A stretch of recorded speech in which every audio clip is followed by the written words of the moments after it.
Doubt and fear kills more dreams than failure ever will. Hello to our amazing champion community watching this very amazing episode of Being Champions with Vaibhav Nahata. We will try to build a bridge between those who are champions and young people like you and me who aspire to become champions. All of us have noted one thing for sure as we grow up, the YY trend that has already keeping, it's keeping increasing, and we all are having so much of fun with it.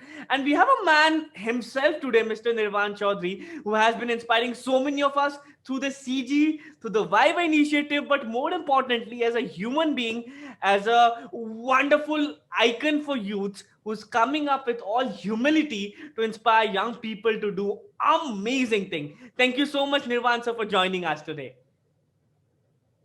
Thank you, Vaibhav, for inviting me to your show. I'm really humbled as well as honored that you've invited me to your show, and I really look forward to our interaction.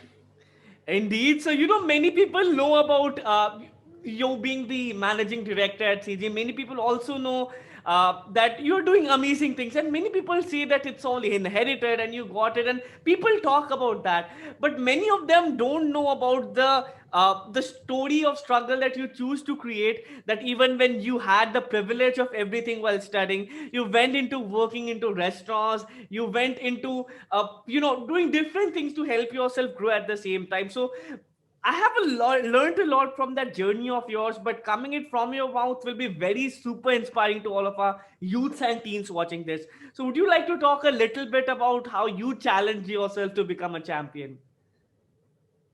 Well, Vaibhav, firstly, the fact that I was born into a family is not my, it was never my choice, right? This was something that was fate, that was something that was God given. So, like being born into this family, when life puts you in a particular situation, into particular circumstances, it's all up to you what you do out of it. Right. Right? That's what really differentiates you from being the general human being to someone taking advantage of the position that you're in, and making a difference and changing lives, and in your life as well. You're continuously evolving your life and becoming a better person day to day. So for me, I think when I grew up in a joint family. Our family has always been very conservative, at the same time very aggressive. When my great grandfather came into Nepal, my grandfather established his business in a humble way. My father took it to the next level, and that's what led the path for the next generation, right? So we are fourth generation into our business. So we were always told two things. Number one was, no matter what you choose to do in life, aspire to be the best at it. Right. And the second thing is that no matter what you choose to do out of your passion, out of your interest, always make sure that you remain and have that sense of humility in you, because you're already starting off on a different um, you know different scale. You're already starting off on a different platform. Now, if you want to, in that journey, get that respect, understand what's happening at the grassroots level, sense the pulse of things that you'll be involved in the future, going forward, where your qualified executives will be able to respect you. You need to start from the bottom. You need to be able to go all the way from the bottom, earn your way up to the top. And I guess coming with that family values is how our upbringing was done. So, while your upbringing and your sense of belongingness, or your sense of uh, humility, or your sense of your self-esteem and building yourself as an individual is there, but a very important component that we all do not really realize is, what is our purpose? Right. Why are we doing this? Why are we working day and night? Hmm. Maybe 5 years ago my purpose was to making our group as a group that is taking Nepal to the world, is providing world class products at affordable prices, is by providing world class products and services in Nepal. It's for taking Nepalese products and services beyond Nepal. Maybe that was what I was driven by. Right. I was driven by the fact of working with energetic people. I was driven with the fact that I was able to constantly, through a lot of experiences in a lot of business constantly challenge myself and push the boundaries and do things bigger and better. But I think, Weber, over the last 5 to 6 years, my purpose has changed a little bit, or let's Right. say, has evolved, where my purpose is more aligned to the fact that I want to be able to give back and do more for the people of our country. I want to do more for the society. I want to do more for the community. And that is why last 5 to 6 years, you would have seen that our foundation, our Chaudhary Foundation has been in the center stage of our group's activities, has been in the pivotal, in the heart of our overall activities that we do.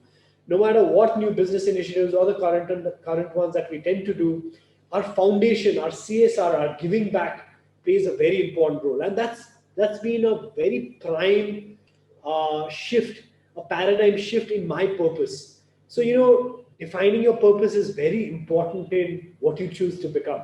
That purpose really drives you. Coupled with the passion that you might have, the expertise that you might have, the resilience that you might have into achieving your goals needs to be still defined by the purpose for the larger thing. So I think for me that's changed quite a lot. Indeed, defining your purpose makes sense, and it is really true. It makes sense, sir. But the challenge for all of our youths and teens is they want to build something big, they want to do amazing things, but where do I get started, right? What's the initial point that I have to take? And when it comes about finding purpose, finding passion, what impact I want to create, where does it all get started? Let's say there's a teen watching this. What's the first move going to be for that teen? So, firstly, Vaibhav, there's always a misconception that if I'm part of a particular business organization that has a value of, say, 1,000 rupees, right? Now, I can choose to stay and make it into 1,000 rupees, or because of my inefficiency, I've been put in that position that 1,000 rupees can become zero as well. Right. But if I've if I've been able to define my way forward and my vision and my purpose clearly, my goal is to make 1,000, 10,000, right? So Mm-hmm. I'm fighting another battle. If someone is fighting a battle from reaching from 0 to 1,000, I'm fighting a battle from reaching from 1,000 to 10,000. That's right. So the dynamics and the scale of the battle is different, but it is still a battle.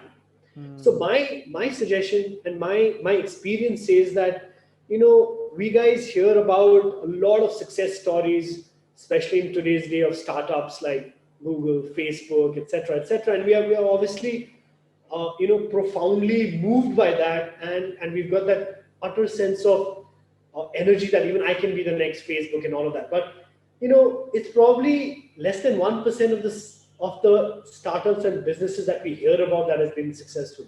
We don't hear about the 99% of the businesses that's tried becoming the next Facebook or the next Google and has failed. My Right. suggestion and my experience says that don't rush into things. If you have a great idea, if you got the resources, sure, go forward with that idea. But that idea alone is not only important. What's more important is having that ability to execute that idea.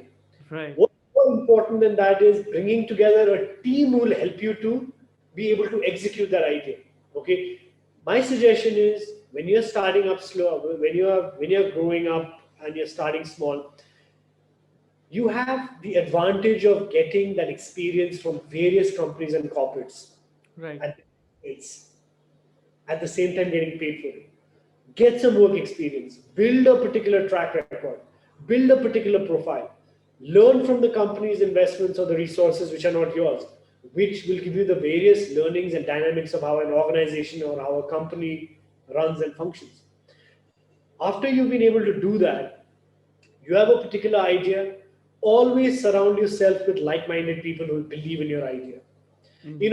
One of the most important ethos for an entrepreneur is putting together the right people along with you. You talk about Steve Jobs, he had Wozniak. You talk about Bill Gates, he had Steve Ballmer. You talk about Google, you had the Google brothers with the Eric Schmidt guiding them. So you always have the right people, team, uh, kickstarting that entire journey of an entrepreneur and taking it to the next level.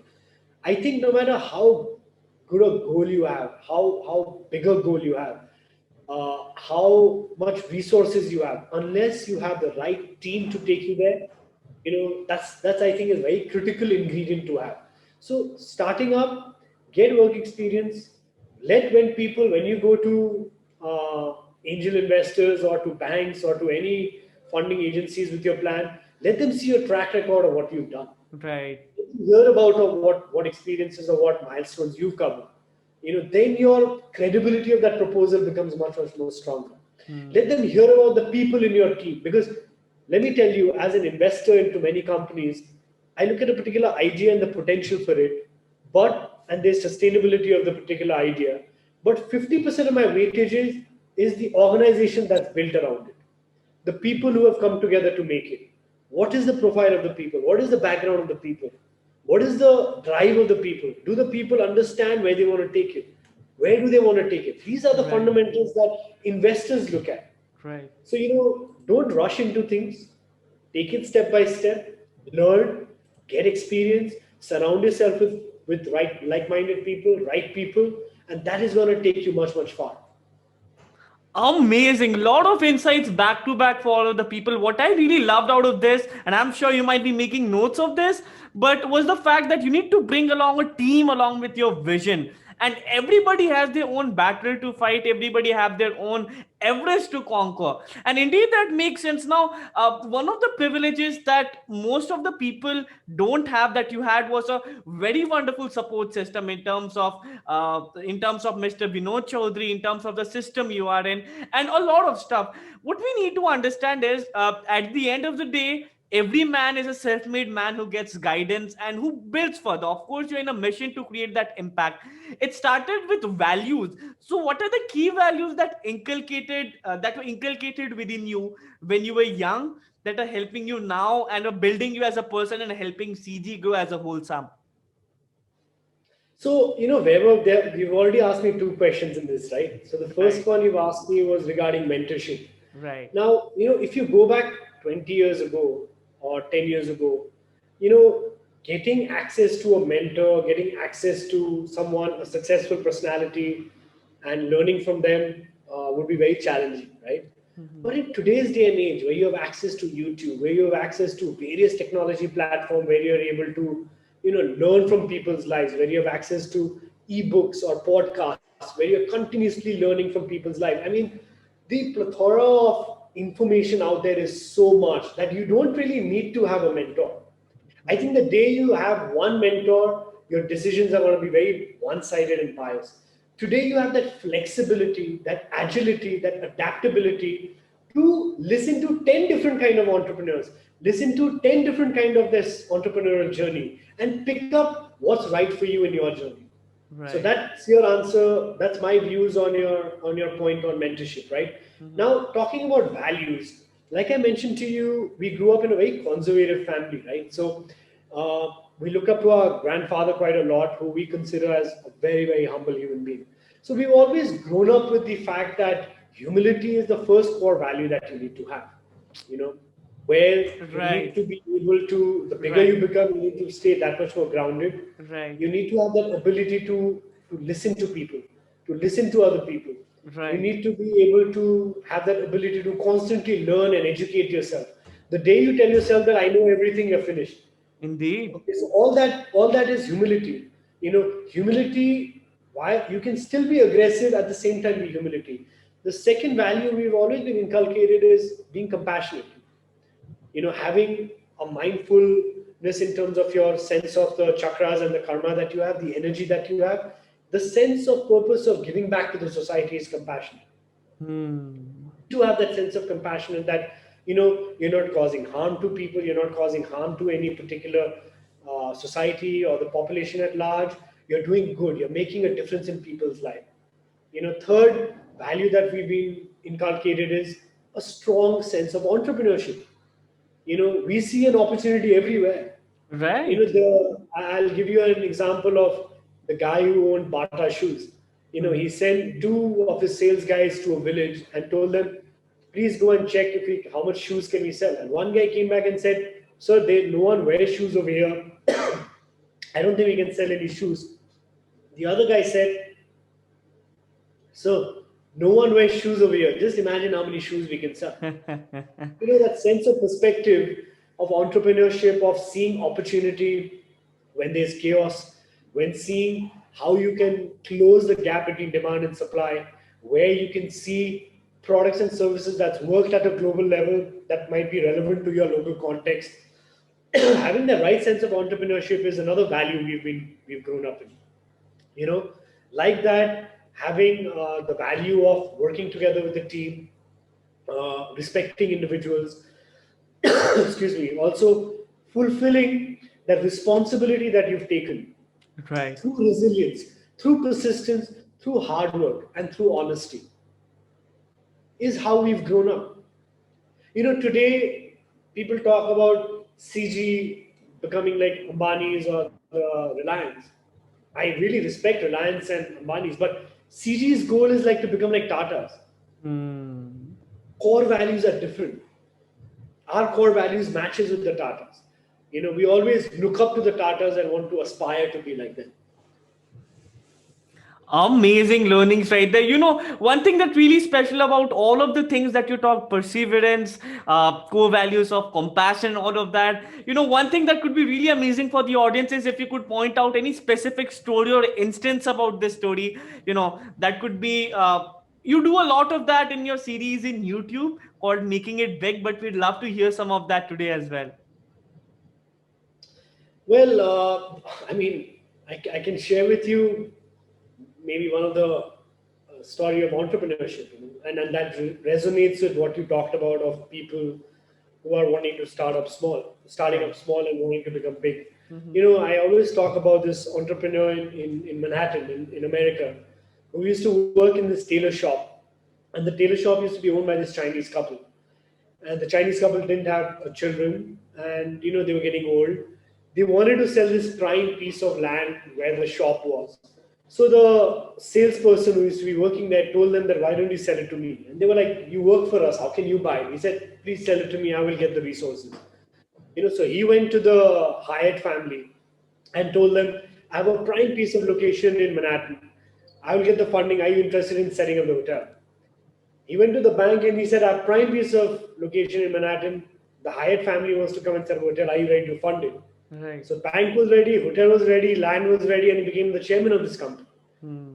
So the entire sense of art of deal, art of structuring deals, art of seeing the opportunities and connecting the resources is something which also is a value of an entrepreneur.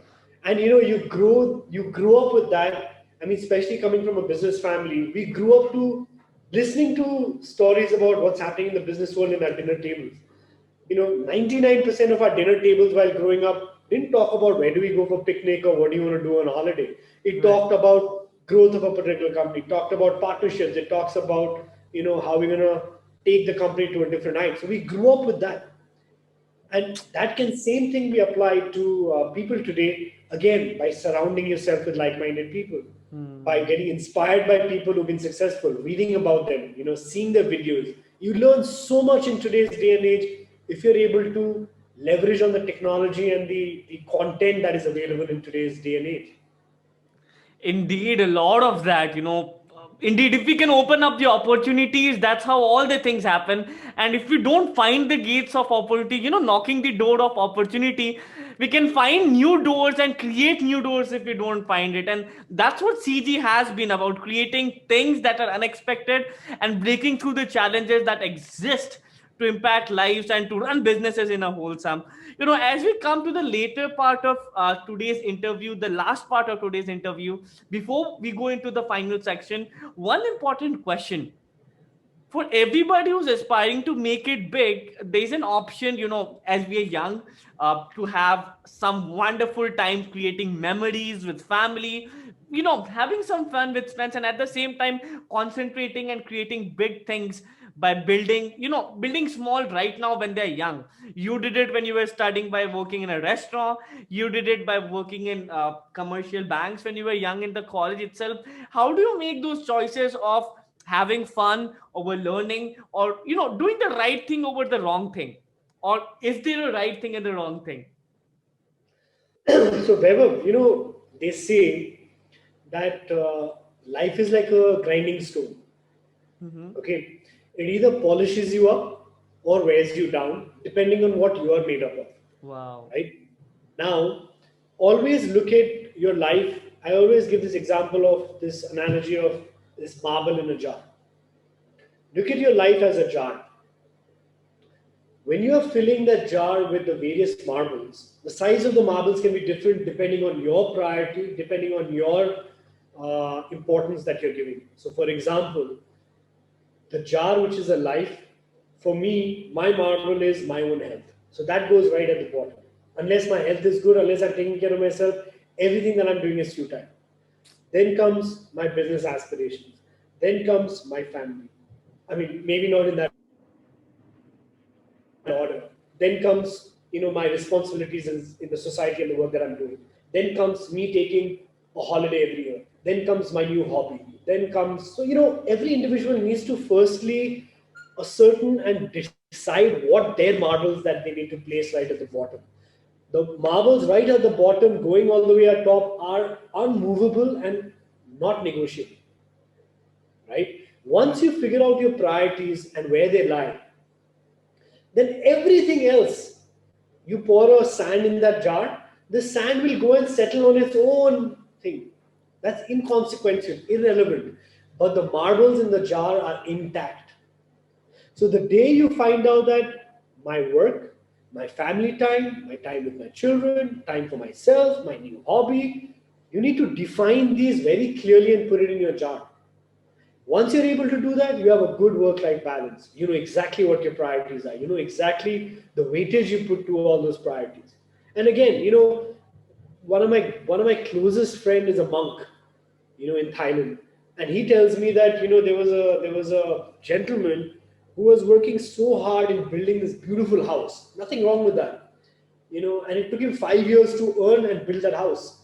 So, when he took his family to his house that he had built after 5 years, he thought all of them were going to be so happy. And they were happy, but they were not satisfied. You know why? Because they had lost out that 5 years of time with him. He was so Right. busy making money building that house, Hmm. they had lost out on that childhood, fatherhood time of theirs. So, a good work life balance, especially in today's day and age, is more important. And I think, if anything, 2020 has taught us, it is a good work life balance. If anything, 2020 has taught us is to redefining those marbles in the jar.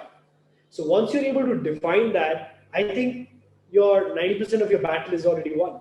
Right, right, right. Amazing. A lot of learnings for our audience right there. Now, as we move into final part of today's episode, I have a surprise for you. Do you like surprises?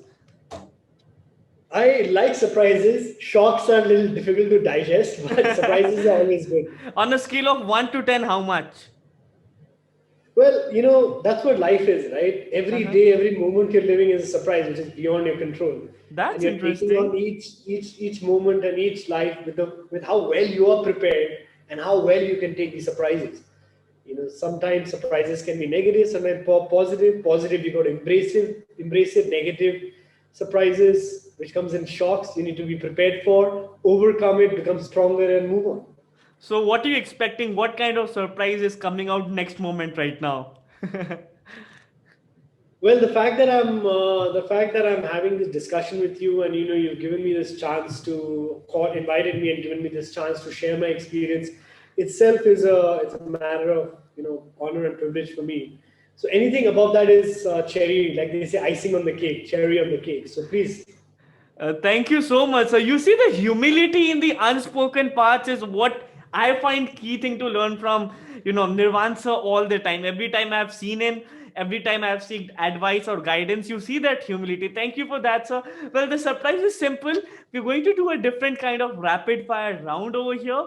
What we're going to do is that I'm going to storm you out with random words, and you need to reply to that instantly with a maximum of single sentence.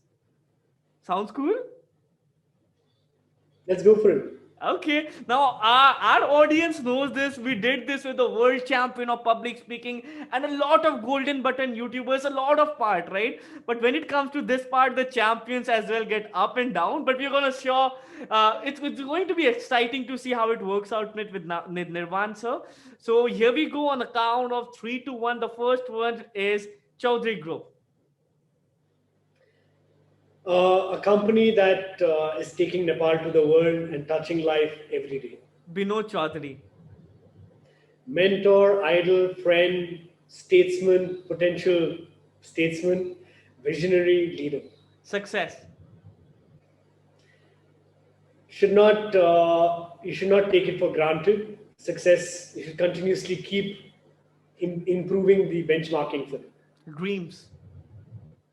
Greed, Dream.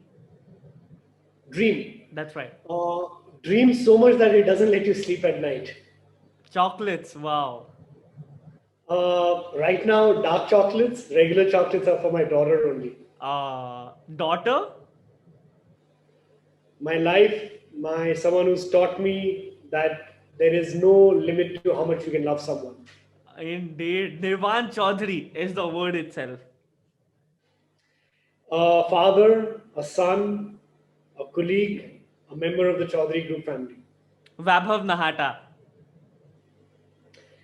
A young, inspiring, aspiring um, individual who's spreading the dreams, spreading the experiences, and motivating people beyond his age, at his age, and already making a difference. Well, thank you so much for that new answer. I'm sure, very sure that our audience learned a lot of things from this amazing interview. To all the people watching this, remember you're one step away from becoming a champion, and that is the first step, the little initiative that you are to take. As we end and wrap this show right now, Nirvansh, is there anything final words you'd like to share to all of our teens and youths watching this? Vaibhav, I think the fact that you're at such a young age, you're doing such a popular show is something I must congratulate you for. The fact that let me end with a story of this particular philosopher was looking at this person collecting these live seashells coming to the beach. Whenever there's a wave that comes to the beach, there are hundreds and thousands of live seashells that come, and unless they get water, they die. So there was this guy. He was running across the beach, picking up each live seashell and throwing it back. So this philosopher came down and said, "What are you doing? What difference is it going to make?" So he picks up one live seashell and he says, "It's going to make a difference to this one, right?" Right. And that's exactly what you're doing as well. The fact that you are through experiences, through people's lives, through your own way, that it is possible to use technology to be able to communicate to like-minded people and get them inspired is something really good, and I congratulate you and your team for that. And again, thank you so much for having me in your show. Thank you so much for coming down for this wonderful episode. So, really thankful that even you have so much going on, you put out time to inspire young teens. With this, thank you so much, Nirvan. So, once again, thank you so much, our champion community, watching this special episode of Being Champions. I'm so excited to see you next week on Being Champions. Until then, remember, you're one initiative away from becoming a champion. Thank you so much for watching today.